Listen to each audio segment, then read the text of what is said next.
सुंदरगढ़ जिला हेमगिर थाना गर्जनभाल कोल वासेरी मालिकाना को नहीं सीमांत छत्तीसगढ़ रायगढ़ और सुंदरगढ़ दुई गोष्ठी मध्य मारपिट होगा सहित बुलीथिला खंडा एसत गुलीचालना होता सूचना मिली।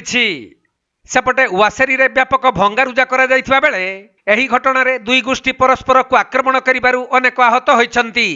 सूचनायोग्य जे कोल वासेरीर मालिकाना को नहीं दीर्घ वर्ष धरी रायगढ़ दुई मालिकंक मध्य टणा उटरा लगी रही जहाँकि जड़े मालिक कोल वासेरी रे ताला पकाई देइथिबा बेले अन्य जने याकु खोलिबाकु उद्यम करिथिले जेउथिपई एपरि घटना घटिथिबा जଣା पड़िछि।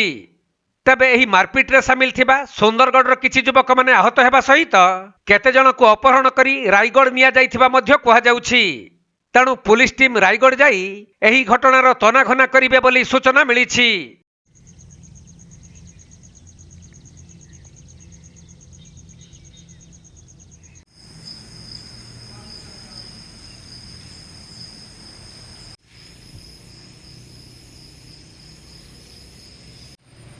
सुंदरगढ़ जिल्लारू चैतन्य पटेलଙ୍କ रिपोर्ट कोणार्क लाइव।